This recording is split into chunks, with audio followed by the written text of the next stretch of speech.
నెల్లూరు నగరంలోని స్థానిక వైఎస్ఆర్సీపీ జిల్లా కార్యాలయం నందు marketing committee chairman Pernati Koteswara Reddy మాట్లాడుతూ గత 2 రోజులుగా తెలుగుదేశం పార్టీ నాయకులు వైఎస్ఆర్సీపీ పార్టీ జిల్లా అధ్యక్షులు పర్వతిరెడ్డి చంద్రశేఖర్ రెడ్డిపై వ్యక్తిగత విమర్శలు చేయడం గురువింద సామెతలాగా ఉందని, చంద్రశేఖర్ రెడ్డి ఏనాడు పదవులు ఆశించలేదని, ముఖ్యమంత్రి ఆదేశిస్తే పోటీ చేశాడని, అత్యధిక మెజారిటీతో గెలిచి రికార్డు సృష్టించారని, వ్యక్తిగత విమర్శలు చేయడం సరికాదని, విమర్శలు వ్యక్తిగతంగా కాకుండా సద్విమర్శలు చేయాలని, నెల్లూరులో జరిగిన అభివృద్ధి పనులు కరెక్ట్ కాదంటే దానికి సమాధానం ఇవ్వాలి కానీ వ్యక్తిగత విమర్శలు చేయడం శోచనీయమన్నారు.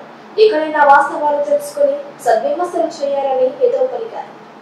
మా పార్టీ జిల్లా అధ్యక్షుడు పర్వతిరెడ్డి చంద్రశేఖర్ రెడ్డి గారిని గురించి తెలుగుదేశంలో కొత్తగా చేరినటువంటి అదేవిధంగా పాతగా ఉన్నటువంటి నాయకులు విమర్శించడం దెయ్యాలు వేదాలు వల్లించినట్టుగా ఉంది. చంద్రశేఖర్ రెడ్డి గారిని గురించి మీకు చెప్పాల్సిన అవసరం ఎంతైనా ఉంది. చంద్రశేఖర్ రెడ్డి గారు ఒక సామాన్య రైతు కుటుంబంలో పుట్టి ఉన్నత చదువులు చదువుకొని కష్టపడి విద్యా సంస్థలను స్థాపించి నెల్లూరులో ఎంతో మంది పేద మధ్యతరగతి విద్యార్థులకు ఉచితంగా కూడా విద్యను అభ్యసించి విలువలతో కూడిన క్రమశిక్షణతో కూడినటువంటి విద్యను అభ్యసించడం జరిగింది.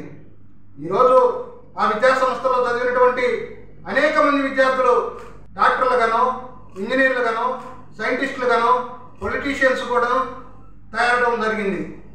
అయితే అంతేకాకుండా చంద్రశేఖర్ రెడ్డి గారు నైతిక విలువలు, ఉన్నత ప్రమాణాలతో కూడినటువంటి వ్యక్తి. 2 సార్లు రెడ్ క్రాస్ చైర్మన్గా విజయం సాధించారు అంటే అది ఒక చరిత్ర. గత 35 సంవత్సరాలుగా రెడ్ క్రాస్కి ఎన్నికలు జరగకపోతే మొట్టమొదటిగా ఎన్నికలు జరిపితే ఘన విజయం సాధించడం జరిగింది. మొదటిసారి ఎన్నికైన తర్వాత రెడ్ క్రాస్ అంటే ఏందో, రెడ్ క్రాస్లో ఏ విధంగా ప్రజలకు సేవ చేయొచ్చో అని చెప్పి చేసి చూపించినటువంటి వ్యక్తి పర్వతిరెడ్డి చంద్రశేఖర్ రెడ్డి గారు. అదే సందర్భంలో కరోనా వస్తే కరోనా కష్టకాలంలో పేదలకు ఎవరు మన బంధువులు కానీ ఆత్మీయులు కానీ కరోనా పేషెంట్ దగ్గరికి పోని పరిస్థితుల్లో చంద్రశేఖర్ రెడ్డి గారు స్వయాన పోయి వారికి అంత్యక్రియల్లో కూడా పాల్గొన్న సంఘటనలు మనందరం చూసాం. రూప్ కుమార్ యాదవ్ గారు మాట్లాడుతూ ఎమ్మెల్సీ ఎన్నికకి అభ్యర్థిగా నేను సీటిప్పించాను, ఆయన గెలుపులో నా సహకారం ఉందని చెప్పినారు. సంతోషమే. అయితే ఆయనకు తెలుసో తెలియదో చంద్రశేఖర్ రెడ్డి గారు ఎమ్మెల్సీ అభ్యర్థిగా నాకు కావాలి అని చెప్పి ఎవరిని అడగలేదు.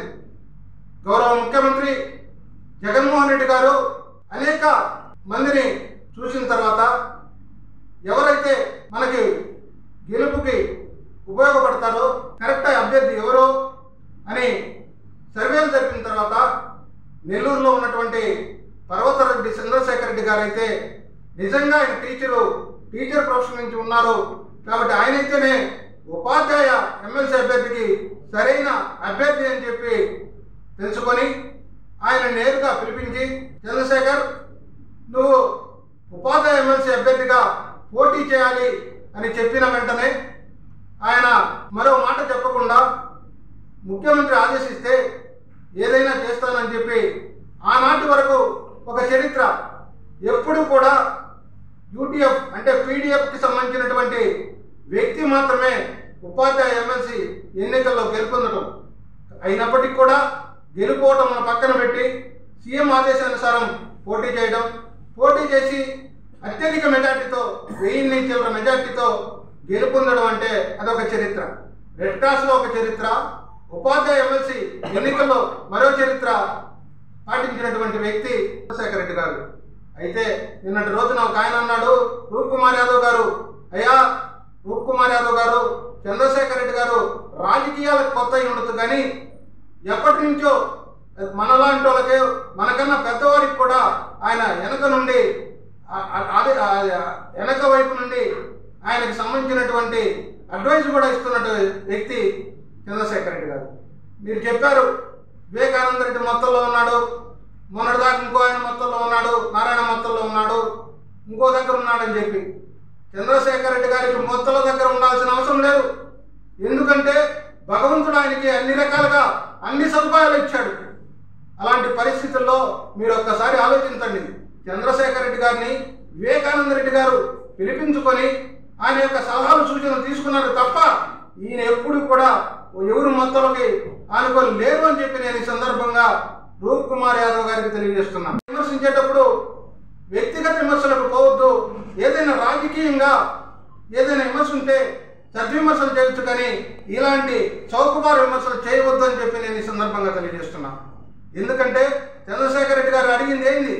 చంద్రశేఖర్ రెడ్డి గారు, అయ్యా నారాయణ గారు, మీ ప్రభుత్వంలో మేమేదో సాధించాం, మేమేదో చేసేసాం అని చెప్తున్నారు. మీరు చేసింది కరెక్ట్ కాదు, మీ లెక్కలు తప్పు, మా దగ్గర ఉన్నాయి గణాంకాలతో సహా ఆయన నిరూపిస్తే పాపం రూప్ కుమార్ యాదవ్ గారు దానికి ఆయనకి ఏమొచ్చిందో పాపం నారాయణ గారి మీద అంత ప్రేమ. నారాయణ గారిని గురించి గుర్తుందో లేదో రూప్ కుమార్ గారు, గతంలో మీరు నారాయణ గారిని ఏ విధంగా తిట్టారో ఒక్కసారి మీరు పునరాలోచించుకోమని చెప్పి నేను ఈ సందర్భంగా తెలియజేస్తున్నాను. ఆ రోజైతే నారాయణ గారి దొంగ, ఈరోజు మాత్రం నారాయణ గారు మంచివారా? ఇది ఎంతవరకు సబబని నేను అడుగుతూ ఉన్నా రూప్ కుమార్ యాదవ్ గారిని. అయితే ఈరోజు చంద్రశేఖర్ రెడ్డి గారు చెప్పిన దాంట్లో ఏమి తప్పు ఉందో ఒక్కసారి మీరు నిరూపించాలా. చంద్రశేఖర్ రెడ్డి గారు చెప్పిన 88% అనేది ఎక్సెస్ చేసి ఒక ప్రైవేట్ సంస్థకి టెండర్లు ఇచ్చారని చెప్తే 88% కాదు 4.5% కన్నా ఎక్కువ వేయడానికి లేదని చెప్పారు రూప్ కుమార్ యాదవ్ గారు.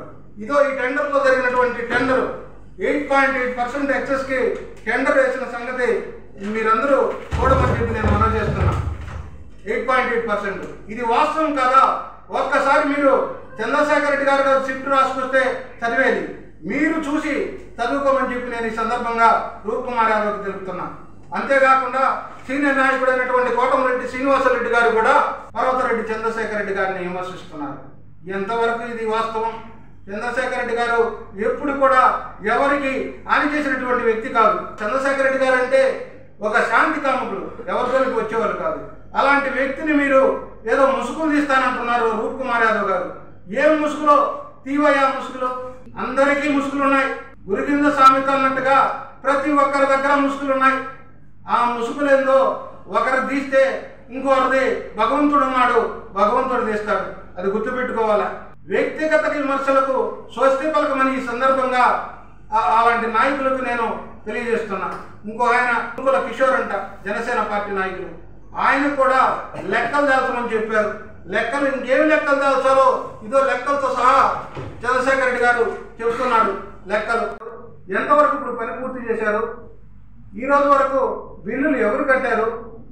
అట్కో రుణంకి ఎవరు రీప్లేస్ చేశారో ఒక్కసారి చూడండి అని చెప్పి ఆలోచించండి, మీరు గుర్తు చేసుకోండి అని చెప్పి నేను ఈ సందర్భంగా తెలియజేస్తున్నా. మరొక్కసారి చంద్రశేఖర్ రెడ్డి గారికి జోలికి కానీ చంద్రశేఖర్ రెడ్డి గారి మాటకు కానీ వ్యక్తిగతంగా వస్తే ఒప్పుకునేది లేదు అని చెప్పి ఈ సందర్భంగా హెచ్చరిస్తూ ఉన్నా.